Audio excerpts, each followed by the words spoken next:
Hello, and welcome to Silver Threads. Still walking, still waking. I'm Carla Bergman. And I'm Eleanor Goldfield, and this is the show where we trace our present path through the people and stories of the past. As we ourselves, long term radicals, learn about each other, from each other, and continue to walk, continue to wake. This week, we're joined by Jimmy Betts, a Korean diasporic experimentalist who once crafted a fully nomadic lifeway of nearly 15 years in order to directly support frontline people's movements, teach various adaptation skills, and learn from contemporary anti colonial and anti capitalist struggles until the recent COVID-19 pandemic, combined with a collapse of financial security and personal support, forced a sudden retreat to disturbingly conservative so called Iowa. Though still identifying as a solidarity organizer, adaptation skills trainer, Plantifa medical herbalist, bookworm, accomplished traveler, fiddler, and itinerant minister, the updated roles of exhausted working class queero, friendly neighborhood anarchist, occupant of traditional Bakoje lands, and an eccentric, oft-do-well Renaissance mama jama stranded in space-time are all valid titles. Jimmy looks forward to returning to life, love, the fight, and the road as soon as possible. Sugar parents, winning lottery tickets, and sponsoring organizations are all welcomed at this time. Pronouns they, them for friends, and he, him when not wanting to get into a fight with locals. Thank you so much for being here, Jimmy. It's awesome to have you. Thanks for having me, all. That's just the most wonderful bio. For real. Maybe you could write mine.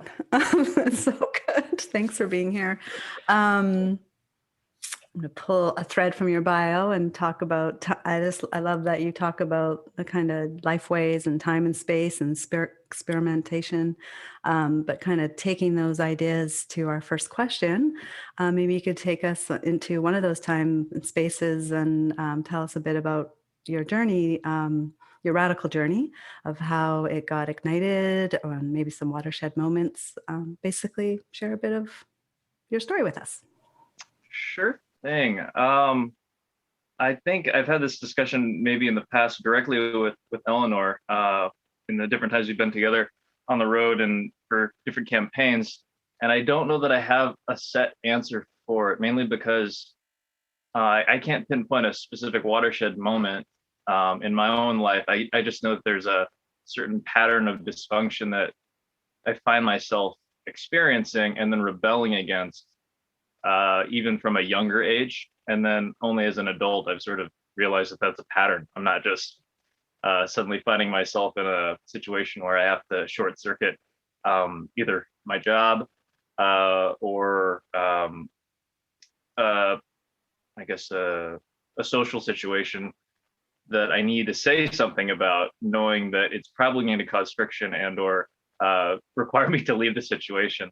But I think the main one when it comes down to, I guess, public health or healthcare access comes down to, from my experience both working in directly after college, more of a food access, food justice oriented startup in central Iowa, and understanding more about how, say, large natural and organic food companies, as well as large retail chains that many of us know about. I'm not going to be dropping any specific corporate names, but y'all know them when you see them. They have full and foods involved sometimes. And understanding that exploitative process when it comes down to local producers, farmers. I worked with, again, organic meat and produce for a number of years, and seeing the ins and outs of that industry really laid bare some of the truths about how we're really, truly, even when we're trying to consume ethically, it's not truly possible under capitalism. A lot of people are trying to do it with capitalist dollars, and it doesn't quite make a lot of sense. It doesn't quite do justice to people, as well as the other organisms and creatures that are involved in this kind of web of life.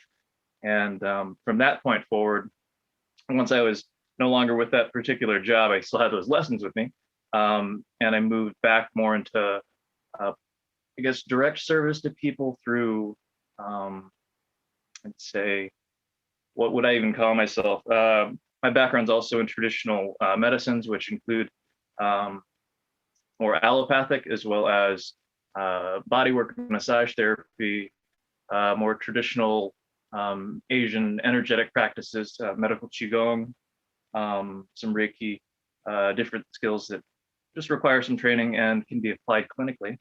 And I found myself in an integrated medicine clinic where both Chinese as well as Western medicine were being practiced, essentially with, I believe, stroke rehabilitation was the main heralding for it, but it was just generally considered a chronic care type of facility where people came to us at the very last option that they could find. A lot of terminal patients, a lot of folks that Western medicine had given up on very explicitly. And I think over the course of about 2 years of working with folks who had come to this clinic having given up, not just because they'd given up, but because their so-called medical professionals had given up on them in the process, I did decide that I needed to look at a larger systems approach, because it was the same type of revolving door process of people not being served. And then some of them not persisting, some of them not surviving, and others realizing that once they had options and people to work with them, that was outside of the understanding of what health could be. I've used the phrase sustainable illness or sustainable sickness as sort of the capitalist model that is sort of Western or white medicine when it comes down to it as well. So again, from that point too, I decided I need to look a little bit broader in the approach. And that's another step that kind of pushed me more towards direct action and I guess what many people consider activism in a nutshell. I love that you said what some people consider activism, because I'm just going to jump ahead to this question, because this has Sure. been something that has been, a journey for me too. And I think, like, you were one of the first people that I talked to about this that, said that, well, I'm not calling what I do activism. I don't want, like, and that was, I think you were one of the first people where I was like, huh, wow, that's interesting. So I'm super excited to hear your take on this, on what radicalism means to you, and also in particular to your space, like where you are, and like also how that combines to, like as you mentioned in your bio, the diaspora that you're a part of. Oh yes. I Some of the questions that you served up to me just to kind of mull over. This one was probably the most difficult one because it comes down to definitions, and I decided to not focus so much on what a formal definition of radicalism is for me. Although most of the time when I do think of radicalism, I go back into my plant nerd mind, because radix means root, and I usually think of radicalism as being more rooted in not necessarily tradition, but rooted in the time and the place where you are and acting from there accordingly. And really trying to get away from what sort of mainstream media, corporate media defines radicalism as, which is almost inherently a negative quality or an extreme quality that's again used to very specifically target anarchists and poor people who organize with one another. But at least for right now, if we're going to be talking about sort of being in place, or I think it was like geographical or social location, which I appreciate that question as well. How did I think about it? Where I feel radicalism is, for me at least, it's almost like a locked, very heavily loaded, hidden treasure chest, maybe, buried under fields of Monsanto genetically engineered monoculture corn and soybeans. And then within a sea of pesticides and conservatism, it just feels like I'm both inside of this chest with a key, but it's locked. So I have to figure out how to paradoxically get outside of it to unlock the chest that I'm locked under in order to disinter myself from this space. So it's really strange for me to be here right now. And with that said, it's sort of not just up to me, it's a larger idea that we're collectively in this, and together we have, or we hold a key inside of our own cages, or rather inside of whoever they might be, the system's cage.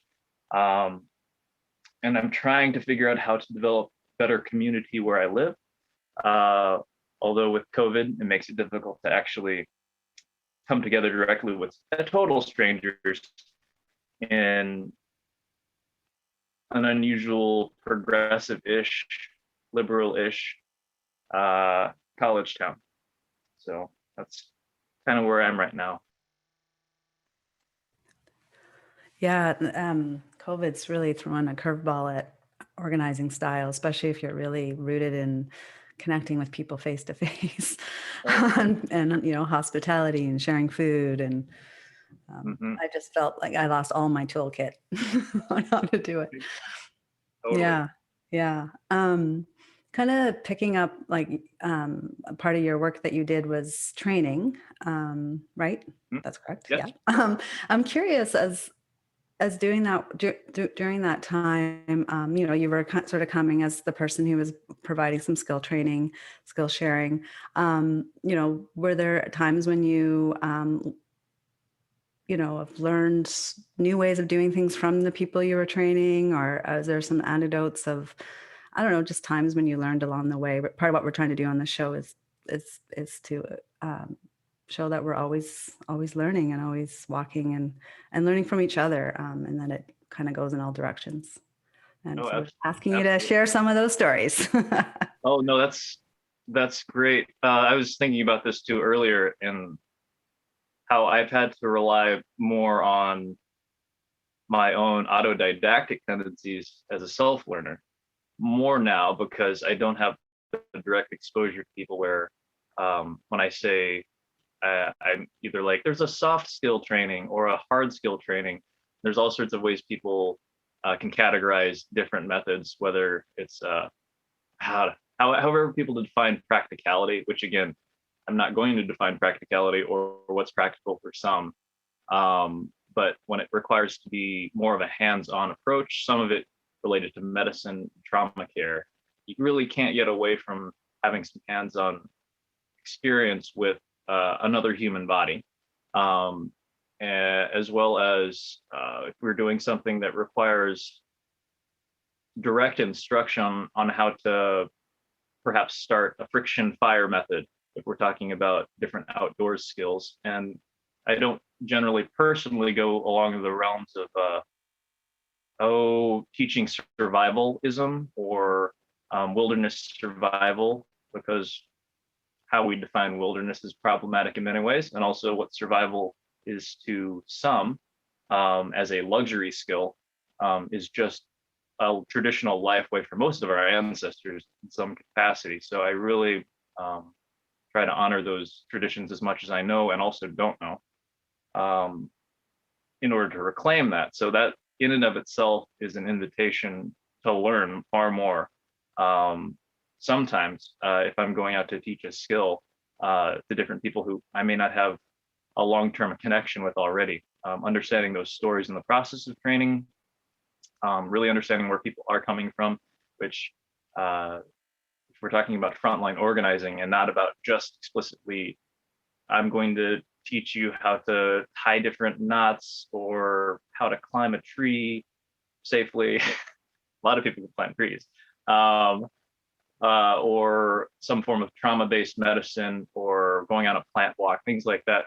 It makes it very easy when you're in person to share stories here and there, little anecdotes, jokes. Again, I use humor maybe more than I should sometimes, because I want to generally feel as though I'm expressing myself confidently so that folks will actually believe what I'm telling them, as opposed to making it more of an entertainment spectacle, which one of the reasons why I stepped away from teaching certain things is because of both my identity and what people would perceive as my role as a teacher of, for example, traditional Pan-Asian martial arts systems, or things like so-called yoga or asana-based yoga, any of those types of things too, makes it a little bit more difficult to actually get the other person's stories, because they're so fixated on the novelty of your existence as you're teaching them something that they may just, you do that one time you're together, as opposed to making it into a life arts based practice too. Yeah, we had Ariel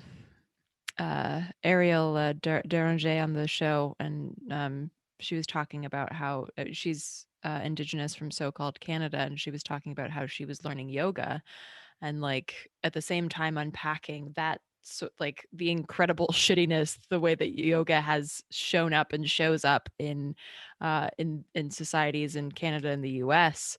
And yeah, that's such an interesting perspective, and in, like really shows these multitudinal intersections with regards to respecting teachings and trainings and things like that, so that they're not just, oh cool, I did some, yoga Yeah, yeah. with a non-white person, that's cool.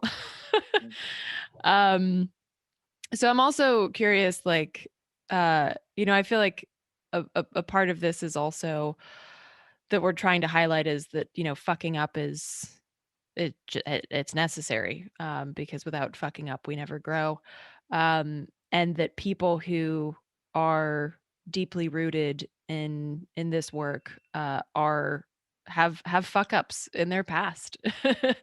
And so I wondered if you could, being a little vulnerable for a moment, but could you share some fuck ups that helped you on your journey? Sure. I think, yeah, this question, there are so many tiny moments where it's definitely a face palm, both on a personal, like individual level, as well as I've been with folks who've been trying to conduct some form of action, even a really simple one, and maybe one type of very specific role that was critical for an action was not thought about until the last minute. And so there's only so much that you can do when you're in that moment, and you're supposed to already be doing the action. And so some of it's just simply being able to plan ahead, giving yourself some time to literally breathe together. If we're talking about conspiring, that in and of itself means breathing with one another. And so I do think about that quite a bit, especially when working with people who may feel overly rushed because of the urgency of a lot of things that we may be trying to do. And I also consider the fact that, well, we have exactly the amount of time that we need to do whatever we're going to do. Whatever the fuck we're going to do, we're going to accomplish with this time. That goes without saying. But how can we actually make it so we're not tripping over one another and forgetting each other, not just, I don't know, critical moments, critical steps in this process too. And this also, especially when it comes down to things that are particularly cringy, I think I could just sort of generally break it down into what I experience, even still, not so much immediately today, because I'm not around a lot of I'm not around many white environmentalists at extended periods in person. Although liberal activism, heavily, well, in this case, Democratic Party-led liberal activism is super duper cringeworthy still, all the time. And a lot of people who understand what I'm talking about get it. It's kind of something you can't really define until you're there and or being betrayed or having the police called on you, even though you're supposed to be on the same side. But both of those ideas, like the white environmentalist, white liberalism, both trapped in sort of a vacuum of, I'm going to say, anti-revolutionary, perhaps, maybe a stronger phrase, but at least a system pandering, like a narrowly envisioned view of a better future, that generally come from sort of limited positions of perceived power and privilege, and definitely having political entrenchment that makes it a little more difficult to do much outside of your box of understanding. And progressivism out here in Iowa is maybe even more insidious because there's kind of a holier than thou, untouchable pedestal that progressives have sort of placed themselves on as being, oh, we're better than liberals, which doesn't really define you in any specific way. It just is pushing somebody else down to make you look better for fundraising purposes.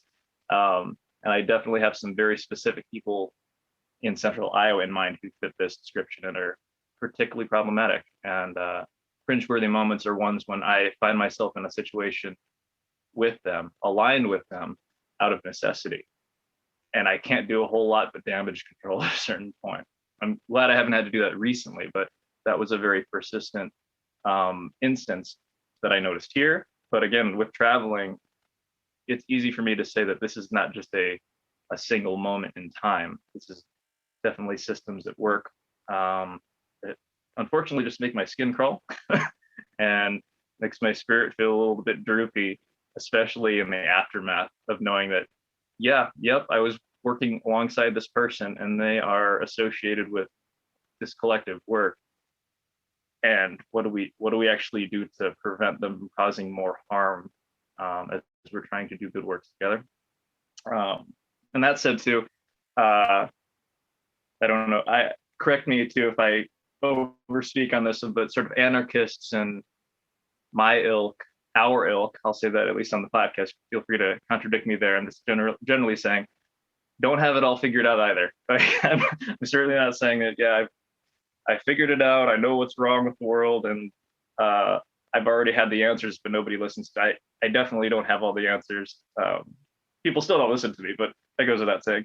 But at least we have a little bit more room to move about the cabin of our capitalism death trap, with perhaps with perhaps fewer trappings and political enclaves and money making / money keeping structures behind us. And so I do feel like I can actually leave a situation or pivot or change or humble myself in that moment. And I don't want to lose that in the process. So, and I usually identify more with the anarchist, socialist, liberationist folks. And I think that we do need to have an active, thriving critique of our own work in order just to adapt and maintain relevancy in the moment. So we're talking about what is radicalism. It's very much being rooted in time, space in this moment. That also means that I'm yet to really find a specific political home. I have a lot of places that I resonate with, to be honest, but I guess this is maybe my own subconscious way of facilitating a space where I can actually grow and learn and not get trapped in ideology and idolatry in the process. Yeah, it seems like just by looking you up and reading a bit about you and hearing from Eleanor that like you're kind of like a pollinator, like someone who, infuses lots of different groups and lots of different spaces with your awesomeness. And that must feel really challenging that you haven't been able to do that during COVID. And I feel bad for the people who haven't been able to get infused by your joy. But it's interesting like that I was thinking, I was just looking at your stuff and thinking about you and your work and sort of like land stuff and the intersections of environmentalism, and partly why I never really got involved in the big E environmentalism, partly because it was so held by the kind of progressive liberals that you're talking about, which I like to say they're often like kids. And I don't ever throw kids under the bus. So this is just a thing that happens. When you're a kid, you often when you close your eyes in a room and you're like, no one can see me and no one can see anything. I find that they're like that. They're kind of like, until I see it, it hasn't happened. And, they kind of erase a bunch of histories and all the work that Indigenous people and BIPOC people have done forever. And I just, bleh. Anyways, I just went off on a tangent. No, good. But you, True. Very true. yeah. Yeah. So I'm just curious if maybe you could talk a little bit about thinking post-pandemic, a little bit of going back to that work. Have you thought more about like ways to, I don't know, bring that, what you were just saying, but also thinking about the future. And I mean, so much is being laid bare under COVID that maybe there's some hope. I don't know. I'm asking you like 4 questions in one. Okay, let's just back up. Do you still have hope? Yeah. Oh yeah. In my own way, I probably do. It actually feels like more of a struggle, in particular on days when I have to go in for like a 12-hour factory overnight drudgery shift, serving the petrochemical empire. And again, that's just my unfortunate COVID survival type of gig. But yes, I do have hope. It just seems to take a little bit more intensive, focused energy to keep that fire going. So I do know that though I could probably do this for a longer period of time, I don't want to. It just seems a bit too soul crushing for me. And I think I would find my way out of it if it came down to that as well. So, and without hope, I would probably just be resigned to do this forever. And I just can't do that at this point. So I know hope exists. I just don't quite know how to feel about it. So, but again, I'd rather be sort of stuck in the muck of Louisiana bayous, or a nice rich composty garden. But right now I'm just stuck in figuring out how to get out of financial situations that have arisen from no longer having a source of income related to service, organizing, direct action, direct support, whatever these things, whatever these titles that I couldn't really properly put into a resume because it would just be a big run-on sentence. But it does feel like I need to get more into where I feel I am of service, as well as, I guess, to some extent, having personal satisfaction integrated back into my life too. Just knowing that I'm basically feeding a mortgage or different expenses that come up from having a house and or having a car that gets totaled and injuries related to that. I'm still here and still fighting for it.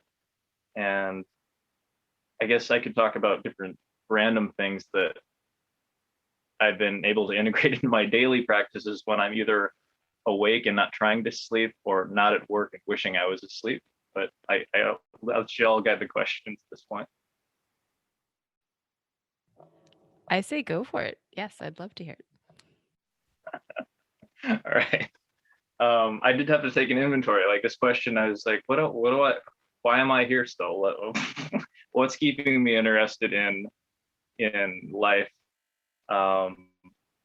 And at least being in one spot makes it so that I can actually be around for a life cycle, like a seasonal life cycle of plants. And so that's been kind of fun. It's almost been a whole year in a pretty temperate area. So we get pretty hard frost here. Like about 3 weeks has been 0 to sub-zero temperatures, which has not been great for a lot of folks.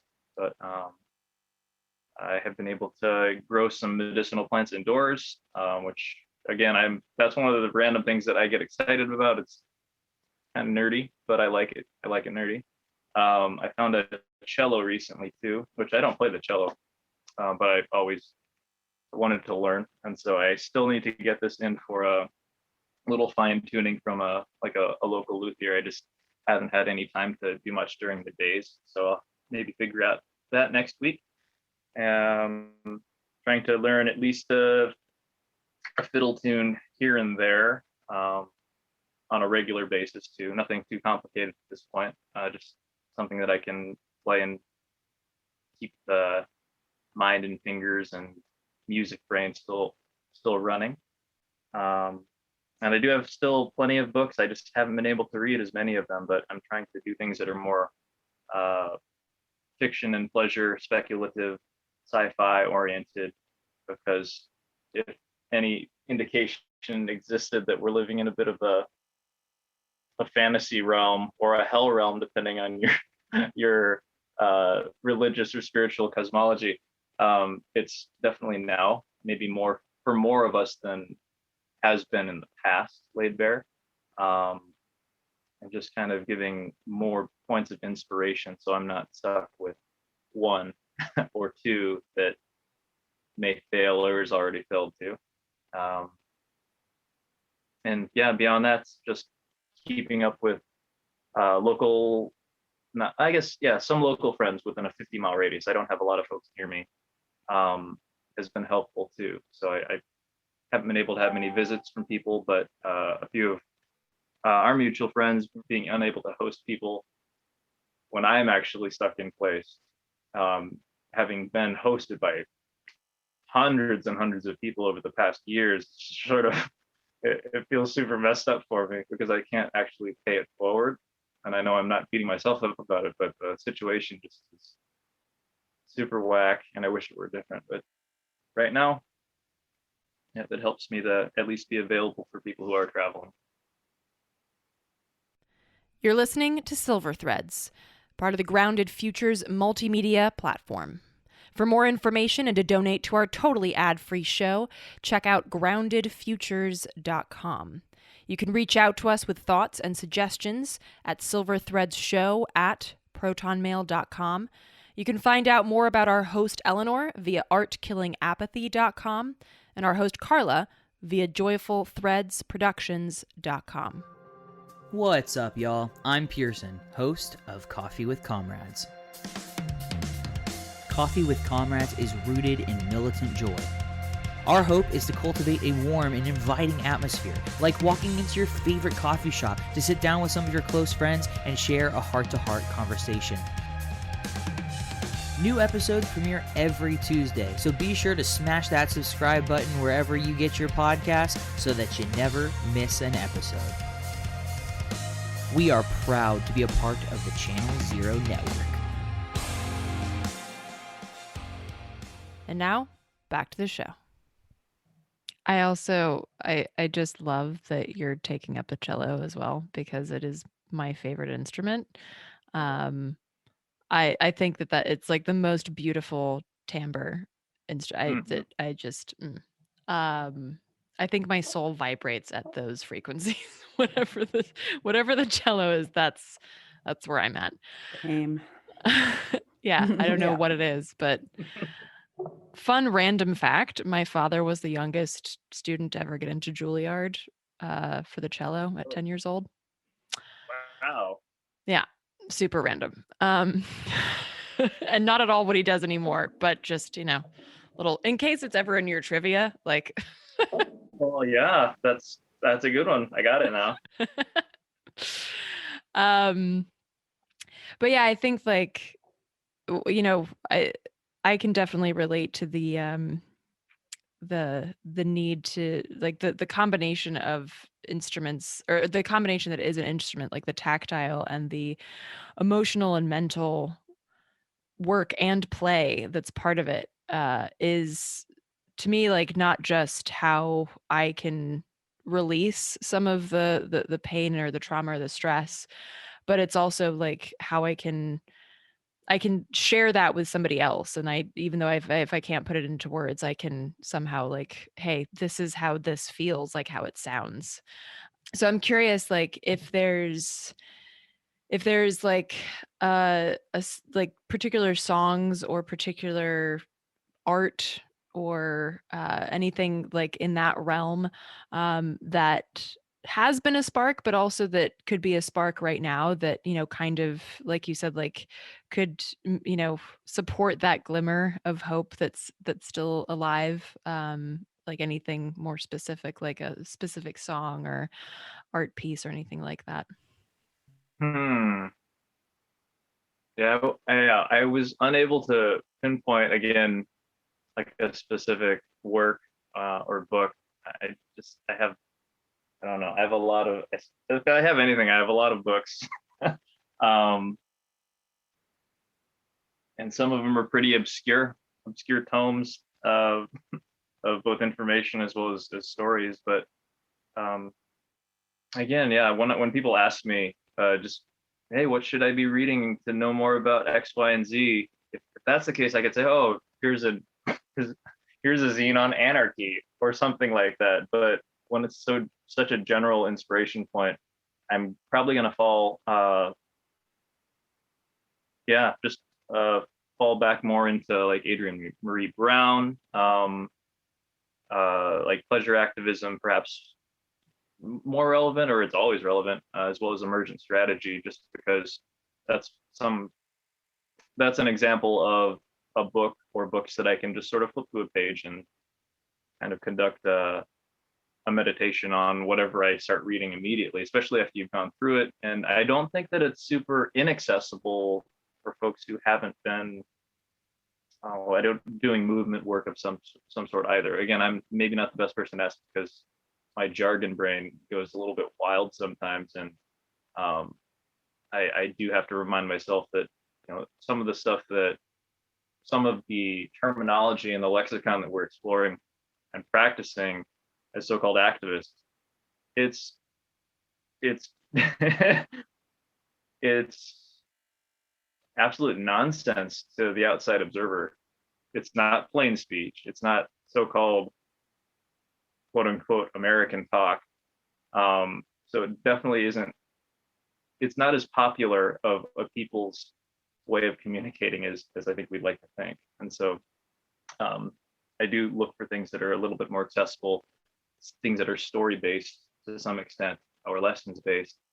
I guess I could give a shout out to, if y'all are familiar with, I grew up with this as a young adult, and they've recently come back through Netflix, we'll say streaming video services, but Avatar: The Last Airbender and The Legend of Korra are now being expanded upon through through Avatar Studios by the original creators. And so I'm looking forward to that, because not only was it one of the best series I've ever seen, plus I'm a bit of both a martial arts elementalist nerd. The lessons are profound, and they're established both to resonate with children of all ages, as well as me, as someone who is basically an adult but doesn't quite know what that means, or believes that people should actually submit to being adults either way. So again, looking forward to those. I know that they're creating movies in a series, as multiple series, from what it sounds like. Yeah, I think that's right now. I could recommend all sorts of plant-related books and podcasts, perhaps, but a lot of those are, again, some speculative fiction. LeVar Burton Reads has been one that I've really found a home in over the past 3 years or so. But yeah, I can listen to my political podcasts and things of that nature anytime. I just like to have something more than just current events and the woes of the world as well. Oh, goodness. Geordi from Star Trek. Yes, me too, LeVar. But my youngest just a while ago said, can we watch Avatar Airbender? Because he's like, I can't believe that it's not your favorite show. It has every element you love. It's like kids are the heroes. It's about relationships, it's about friendships, it's about power. And then he's like, and besides, your element is fire, so you'll really relate to the show and the uncle. So I just started watching them, and they're fantastic. I agree. They're just so much. The early stuff, the animation is not so great, and unfortunately it gets marginalized as this little kid show. But I'm hoping when they revamp it, they do it well and don't whitewash the Indigenous folks in it. And But sorry, I'm just so excited that you mentioned that. I think it's super important. There's so many lessons in it, right? And yeah, that's beautiful. We started asking a kind of a newer question that came from a former guest about, this last year, we saw a resurgence or a proliferation of mutual aid. It's become so popular that I'm worried. My partner said the other day that he won't be surprised if capitalists make a day called Mutual Aid Day, kind of like Valentine's Day. But at the same time, we know, those of us who enact and do mutual aid through all our organizing, that it's not about that. But the one thing that's been coming up on the show and we've been talking about is that it kind of hit a point and then it stopped. Like it didn't really scale over. And we're asking our guests if they could maybe talk about or reflect on maybe why it hasn't scaled over. And it doesn't necessarily have to be mutual aid, but just sort of a radical social change. Like we're at this moment where more and more people are seeing how terrible empire is, how terrible capitalism is, and colonialism and racism and white supremacy and patriarchy. And we're at this sort of intersection where we should be able to maybe scale over, but we're not. And curious if you have thoughts on maybe what's holding us or preventing us back. Oh, really quick on that one too. When you use the phrase scale over, what is the meaning or what is the request there? Right. I think I didn't come up with it. I think I use it like personally because I'm really personally have a penchant towards more decentralized movements. And so when people use scale up, or I immediately think big R revolution, and that's a disaster in my opinion. And I don't want to do that. So I think like a scale over is a more of a rippling effect, like, a more decentering of capitalism and more growth of mutual aid in a real concrete way. I could go on to what I think gets in the way, but I'd like to hear what you have to say. And maybe Eleanor could speak to that more. Sure. No, that's good clarification, just because I was, again, I appreciate the using the same kind of, here's scaled up, but we're talking about scale over. Help reframe that a little bit good. Anything I would say now is definitely just speculative, because I haven't necessarily been thinking of that on that scale either. But why we haven't taken that power back, or taken the power from those structures. And I think part of it's that the structures still exist. And though they may have been dormant for periods of time in the last few months here and there, they're still very capable of control. And perhaps it's just a matter of the scope of vision when it comes down to how we're actually conceiving of mutual aid and solidarity, not just in immediately helping one another, which is like at bare minimum, that's why we're going to do it. I think of histories related to self-defense and different forms of martial art, that their first immediate like practice point, if you're doing something like internal martial arts in the Chinese medicine and Chinese martial arts canon, the focus necessarily isn't just this is how you kill a person or defend yourself from people attacking you and your family and friends. It's more, you're probably hopefully not going to be attacked every single day, so let's have practices that both embody the movements and the body understanding that will help you execute movements or respond to situations of peril. But let's make sure that you're getting into your body so that you're really building up your own personal inner ecosystem and resiliency. And so it's a therapeutic process that I guess I'm looking at that more now. If we have a mutual aid collective that is operating where you live, in theory, they're just probably not working with a lot of additional resources from the state, most likely not from the state. And if anything, they're actually resisting. They're the antibodies to the state. And really trying to understand that when you're just operating first at a sort of bare essentials, base needs position too, that's great, because people need those things. People need shelter during the winter. People need food and clean water. People need community and different levels of safety depending on the situation too. But if those ideas aren't necessarily expanded upon, we're talking about solidarity across even neighborhoods, I don't know that we've been able to sustain that type of thing, at least in my direct experience, which doesn't mean that it hasn't been done. I'm certainly not going to say that, but at least in a US so-called American context, it's almost like creating a new aspect of culture in the mainstream. And I think if that's not directly taken forward, not just simply implied that, oh yeah, things will get better. Yeah, we just have to manifest it. It's just, there's a lot of good wishful thinking out there. A lot of, it's not quite positive vibes only garbage, but it definitely has that feel for me that there's just sort of a faith that doesn't have anything behind it. And I guess, again, I'm not necessarily a religious person, but what's the phrase? God helps those who help themselves to some extent. It's like you still have to take some initiative in this. It may get better randomly, but ultimately you being involved with mutual aid and then growing from there to understand how you can help one another on a bigger scale. Yeah, more people do have to do that. I still see, even locally, awesome mutual aid has arisen. And though there are more people involved, I'm already now seeing it's still the same collective of people going into different roles.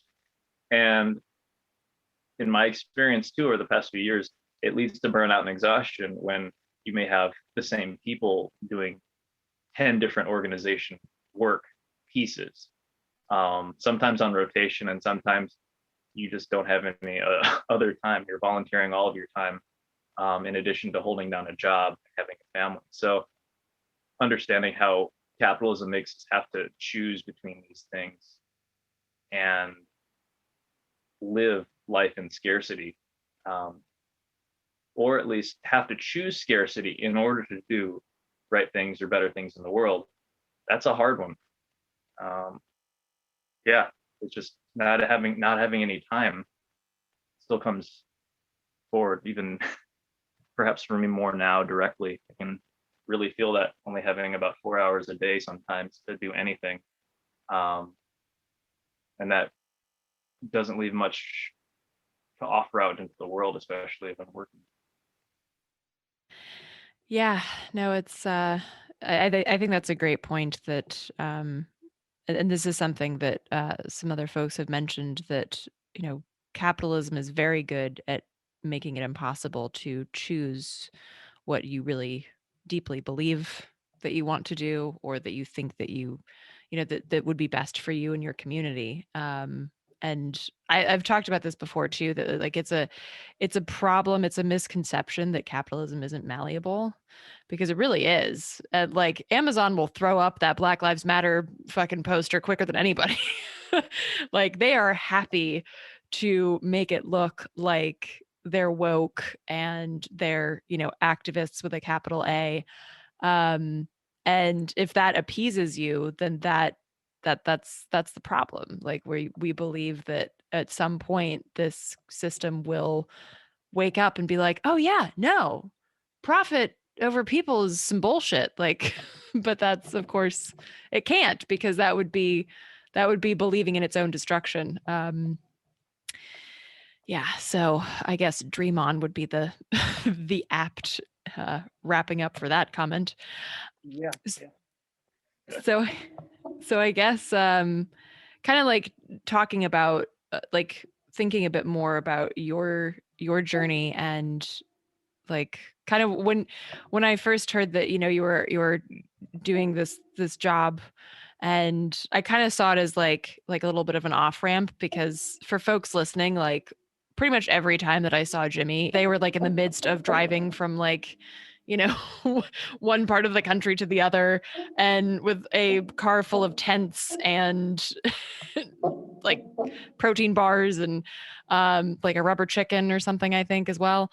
So I'm curious to like how you see your journey evolving, and not just in terms of what you feel that there's left to learn or to grow, but also how you see that physically evolving in the next you know, chunk of time, so to speak. Yes, the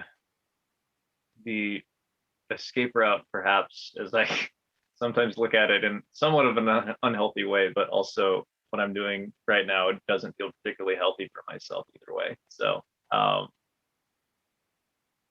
huh. Um, I think generally, being able to have, I guess here's the thing, a lot of the needs that I was having like personally met, with like actualization beyond just there's food, water, and shelter type of thing. Um, most of those were being met by the work as well as the communities, like beloved community that I still consider myself a part of, but I'm definitely apart from right now. So, and some of those involve having access to open space, open land to some extent for different purposes, whether it's education, teaching, growing food and medicine, restoring, regenerating, and in theory, being able to give back land as well, in some process, because it's going to be very different depending on where you are on this continent, because of whatever bullshit laws exist around private property these days, which there are plenty. So yeah, being involved with that land defense, land struggle, especially for both my generation and younger generations that are in theory inheriting different levels of so-called generational wealth, which includes land in some cases, and how that can actually be more justly transitioned. Seems very important. I think it's becoming more understood now too, even by elders. Like my parents, as an example, are folks who generally surprise me, just because they're willing to learn and read and understand what their offspring has found themselves involved with over the past few years, and whether they understand it or not, they still support me in the work that I'm trying to do as much as they can, which again, I'm super grateful for that. Should probably get back to the question, I guess, too. I would like to be able to get back into more of a traveling type of existence, being able to respond more directly. There's plenty going on, there always is. And still at the same time, I would hope more people can find ways to do that as well. It's never been an easy type of situation for me. I've had to really figure out creative ways of making it so that I could do it. I just got hit a little bit too hard with too many things at the same time this past March related to the pandemic and some financial instability things that came up. And so there's definitely hope for getting back out there and contributing again. I just don't know exactly how that's going to look or feel until I'm there. I just know it won't be exactly the same. And I do find myself just with for me, it's a better understanding of home. For me, like, home is not a house. It's never been a house. I have a house. It doesn't feel like home. But it's definitely related to people and different peoples that I've been able to meet over the past 15 years or so. And to a certain extent, I don't know that I need much more than that, especially if so often those folks are already directly involved with trying to build something different, something better. And I'm just glad to be included with them in this process, in this grand, messy, super messy experiment. I just miss being out there. Actually, I miss being with people, and feeling as though it's more of a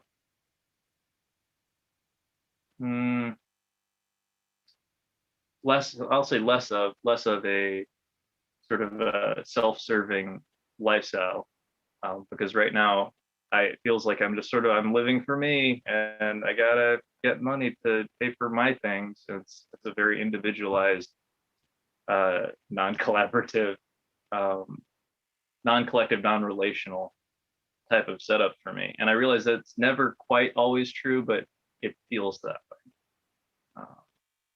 I just need to keep myself remembering who I am, even though I'm going to have to be different people a lot for the next short-term period of time. So.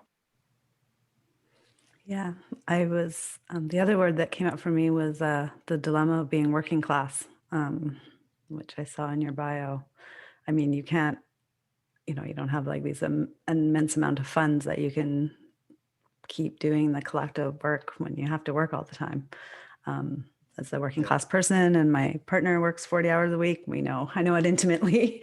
And it's kind of the thing that gets in the way of scaling over in my books, because it's, as long as our basic needs are on the market, like shelter, food, education, healthcare, we'll never scale over, because we have to make decisions that move us away from it.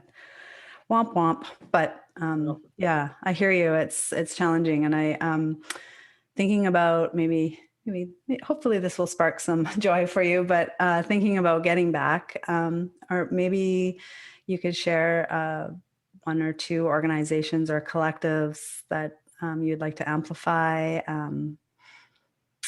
or movements that maybe you're excited to get back to work with too. Like, you could connect it here. Can weave the threads together. Sure. A lot of good memories. Well, this is going to be sort of a sidebar, and this is sort of just conversational question that doesn't need to be on the podcast unless I want it to be. But for Eleanor, I'm trying to remember. I guess definitely there's the whole Heartwood thing. I'm just trying to remember the times when we first were connecting initially. Heartwood. But I can't remember if it was in DC initially, as you were someone who was very consistently covering different protests and different sort of public and direct action things too. My timeline is so out of whack right now. Everything. All time is always, Jimmy.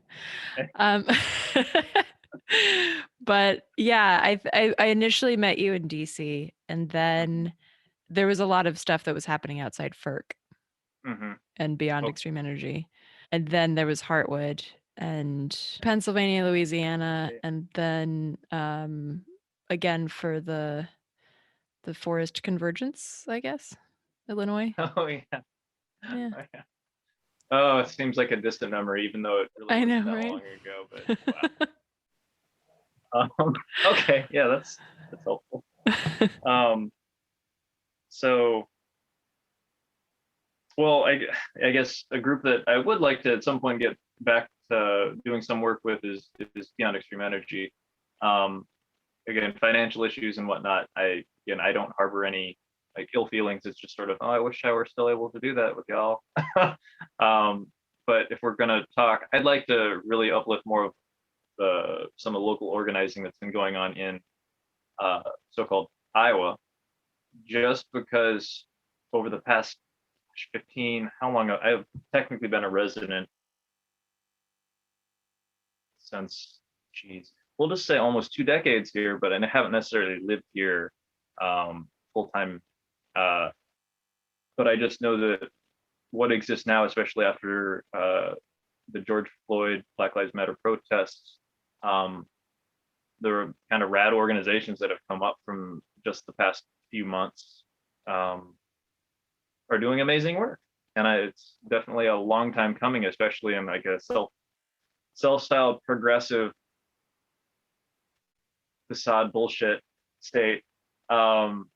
These are folks that are hella scrappy, doing some amazing work. And one of the groups specifically that I just know is easy to find also on like basic social media platforms is Des Moines Mutual Aid, and they have been essential in getting folks housing, unhoused folks, some form of shelter during these past super frigid, like deadly frigid weeks of winter weather here. And I know they have, I think it's probably a Venmo account that they accept donations online. And so, yeah, anything to help perpetuate that mutual aid process, that solidarity process, that scaling over process would be nice, especially if it happens here, because having certain types of political and or uncomfortable discussions in the past really is what pushed me away from wanting to be here, just because I didn't have anybody to actually take action with. I could have some conversations, but there wasn't much to be done in terms of organizing when I was coming up here. So Des Moines Mutual Aid. Sweet. So kind of wrapping up here, a question that we ask, and I'm combining the questions because I kind of like the concept of, the future of our history kind of idea. Mm-hmm.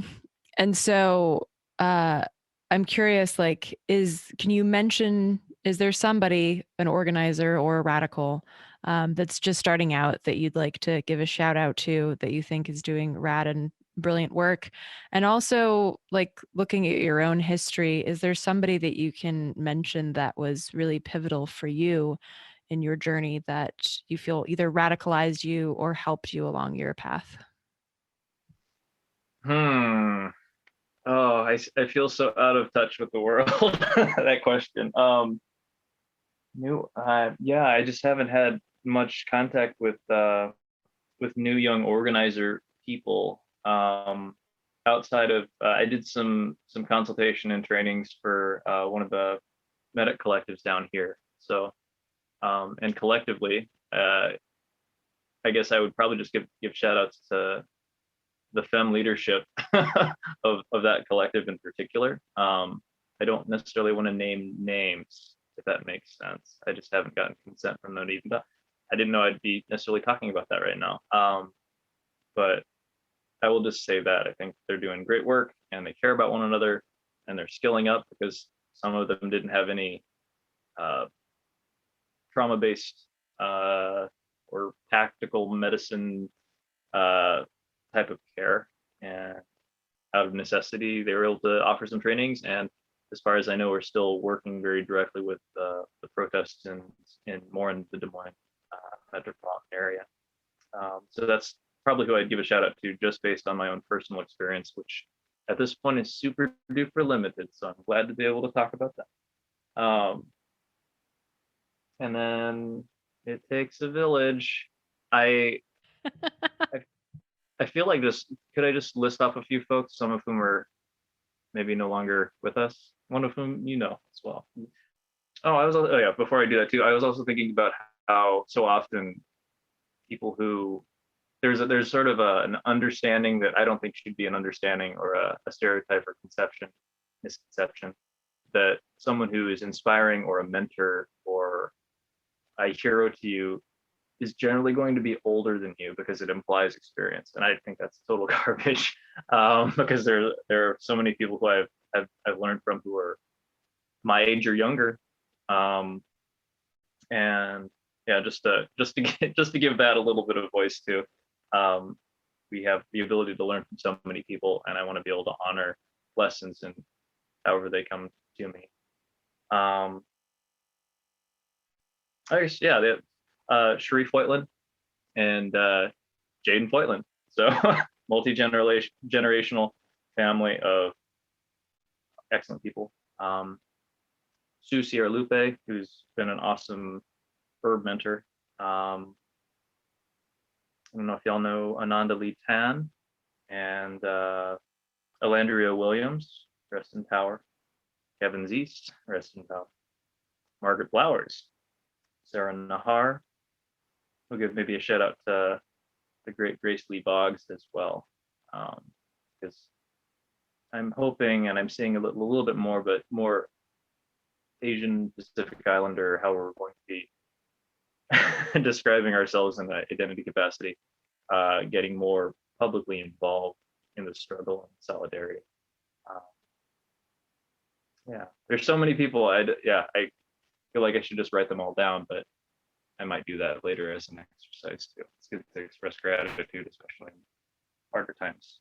So that's a beautiful list. Yeah, thank you. Yeah, I know when I think about writing acknowledgements, if I do a book, they're painfully long. We just had our book translated into French, and they were like, "Can we cut your acknowledgements down to one page?" I'm like, no. You know, it's really not relevant for probably the French audience. So it was like, I don't know. I think people should have, nothing's done in silo, right? Like, yeah, nothing. Very true. Yeah, very true. So hard not to do pages and pages. I love that. Was there anything else that you wanted to say or impart before we say goodbye for now? I guess at this point, it's just sort of generally expressing that, I guess, Carla, we haven't necessarily met before, but yeah, I can easily say that what I feel most of the time is that I miss you, if that makes sense. When it comes down to so many people, including like my parents, even, who've just gotten a vaccine, which is great. So hopefully I'll be able to see them soon too. But again, I feel, without being able to confirm this, that a lot of folks have that same type of feeling too. It's just like, no, there's something missing. What is it? And that we're not alone in that aloneness. Maybe not being lonely, but that feeling of being isolated, and knowing that this is a temporary moment. Feels like it's a very long, extended temporary moment, but we'll scale over it. Nice callback. So good. And the scaling over walls now is just going to be the image forever. Yes, I love it. Which Jimmy can probably do, and I totally can't. Me neither. I'll be at the bottom with a glass of wine. Put down some pillows in case I fall, because it happens. We all fall. Yep. There you go. I'll be the ground crew for your wall scaling. Cheerleaders.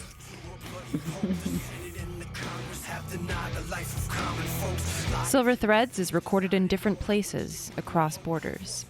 Carla is located in Canada on Squamish, Musqueam, and Tsleil-Waututh lands.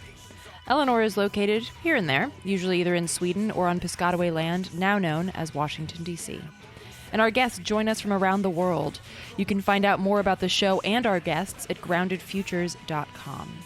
To learn more about Eleanor's work, visit artkillingapathy.com and follow her on Twitter and Instagram at radicaleleanor. For Carla, follow her on Twitter and Instagram at joyfulcarla.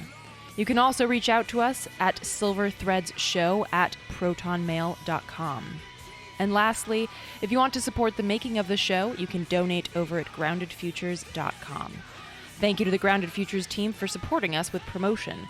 All of the snazzy graphics that you see are created by Jamie Lee Gonzalez. Grounded Futures is a multimedia platform and is produced by Carla Bergman, Jamie Lee Gonzalez, and Melissa Roach. Post-production audio for our show is done by Eleanor Goldfield. The intro and outro music for our show is a song called Floodlight by Eleanor's former band, Rooftop Revolutionaries. Thanks for listening, and now let's go rattle thrones and topple empires.